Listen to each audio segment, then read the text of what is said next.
I saw the eyes of the woman, glowing in the dark, right before she vanished. They weren't human eyes. They weren't even eyes that belonged to anything alive. It was an old village, a place where stories lived and breathed. I was a young boy back then, just starting to help the elders with their chores. The king's housemaid, a woman named Amina, was one of the kindest souls you could ever meet. Everyone in the village loved her. She was beautiful, smart, and always helped anyone in need. No one ever thought she would become the reason we were all saved. The trouble started one night. There was a strange sickness going around, something that didn't feel right. People would go to bed healthy and wake up with their bodies cold, their hearts stopped. One by one, villagers started dying. Everyone was scared, but no one had answers. The king sent for his best healer, but even he couldn't figure out what was happening. That's when Amina started having strange dreams. She would wake up in the middle of the night, soaked in sweat, saying she saw shadows moving in the forest.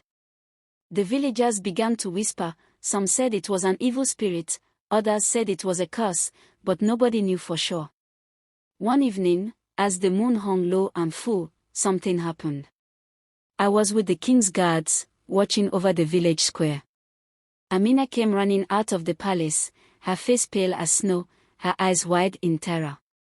She told us that something evil was coming. A force so strong, it had already taken the lives of many in the village. And worse, it was after the prince. No one believed her. She was just a maid, after all. But the prince had fallen ill too, and I could see the fear in her eyes. She wasn't lying. That night, I saw her slip into the forest alone.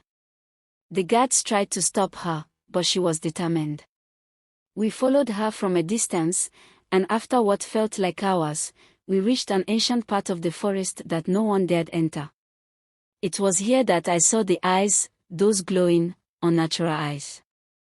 I still can't explain what they were, but they were watching us from the darkness. And then, Amina stepped forward. She spoke in a language I didn't understand, something deep and ancient. The air around us grew cold. The ground shook, and the trees seemed to bend, like they were listening. Suddenly, a shadow rose from the earth, a creature, half man, half beast. It was the thing that had been killing our people, feeding on their fear. Amina didn't flinch. She stepped forward and began to chant louder, and the creature screeched. The glow in its eyes dimmed, and it backed away, its form turning to smoke. Amina was glowing now, too, her hands raised to the sky, summoning something even stronger.